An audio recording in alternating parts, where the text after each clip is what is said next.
What's up, my cupcakes? It's your girl Chrissy. I'm back with another video, and we are going to be talking about what took place on Smackdown, if we had a good time watching it, my thoughts on it. So let's just get right into it. Did I enjoy Smackdown? I would say Smackdown was okay.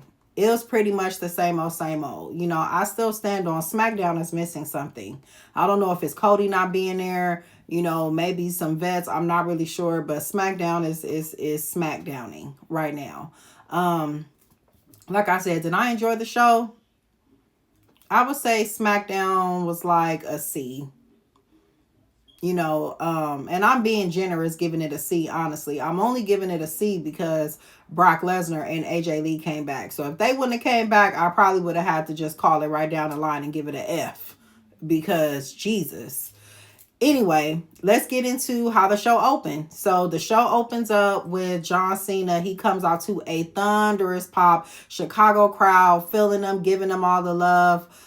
He comes out, does his Cena-esque things, and he's just, telling Chicago how, thankful he is, how this is pretty much going to be it for him, Then Sammy comes out. Sammy comes out and he gets booed. He gets booed really bad. Chicago is a tough crowd, honestly. So he gets booed out of the building damn near. But Sammy, he's able to overtake the crowd, because Sammy does have good mic skills, so he can hold his own. And he's just telling Cena, how thankful he was. Cena gave him a title shot when he was pretty much just starting on the main roster, how he wants to continue that, and he wants to challenge John Cena. And, Cena being Cena, he says, thank you for the honor. Hell yeah, we gonna do it. Let's get a ref out here. The ref comes down and the match starts, and the match is really good. The crowd is doing this is awesome. Cena and Sammy are really feeding off of each other very well here. So the match was entertaining. It was a good way to open up SmackDown. I will give you that. It was a good way. Now, I will say that I don't know if people was paying attention to the time, but that took up a lot of time. So, of course, Brock Lesnar comes out. Is no clear winner. Of course, it's disqualification. So Brock Lesnar comes out. He disposes of Sammy. He disposes of John Cena. He picks John Cena up and give him an F5 and leave him laying in the ring. And that's that. Now, mind you, at this time, it's already been 46 minutes and 13 seconds. Like, literally, I was watching the Sammy and John Cena match very closely, paying attention to the time. 46 minutes and 13 seconds. That whole thing from open to the end of that match was 46 minutes. I said, Jesus, that ate up the first half pretty much. That ate up the first half. So that's my only negative with that, was that it pretty much took that long. So then we get to the back. And Brock Lesnar is like, bitch. So, like I said, Brock Lesnar proceeds to tell Cena, I will see you at WrestlePalooza, bitch. And then he walks the fuck off. And that was that.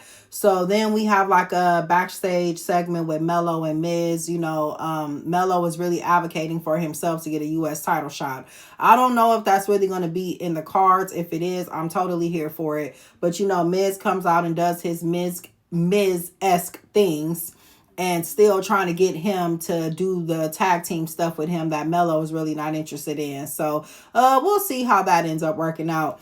Then we get to Damian Priest and Aleister Black. I don't really too much care about this match. Aleister Black won. Let's move on.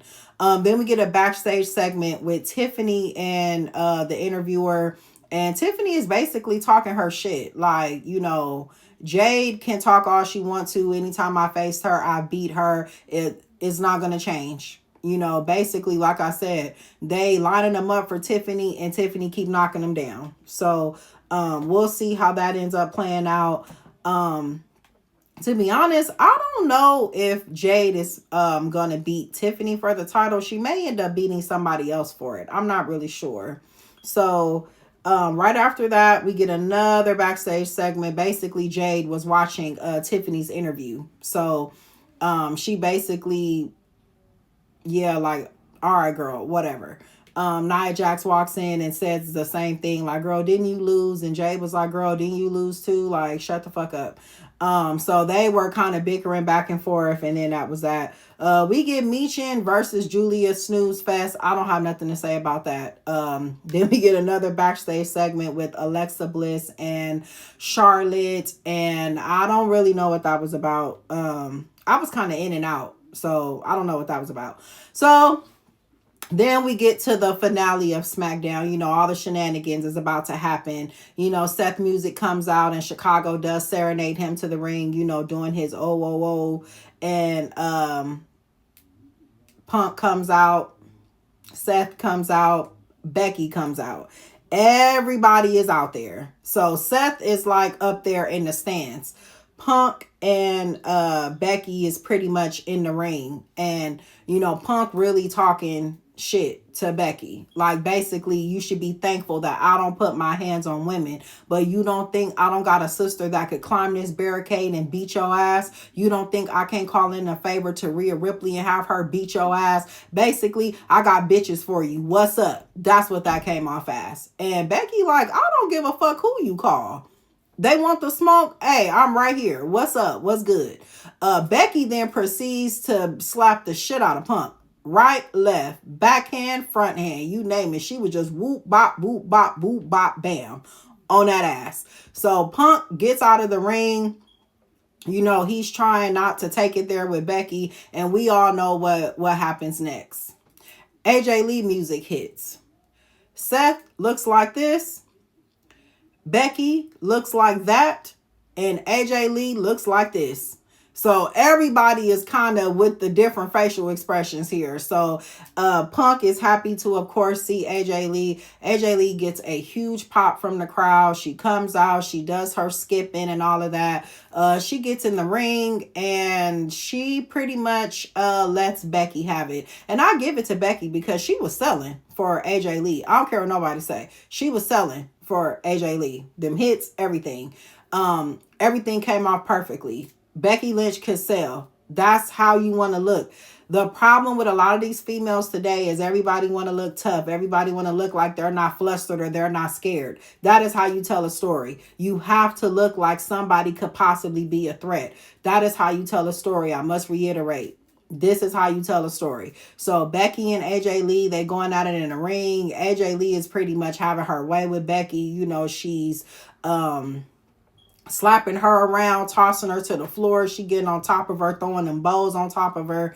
And, you know, that was pretty much it. You know, Seth comes down and he rolls over the barricade trying to get Becky up out of there. So that's pretty much it for SmackDown.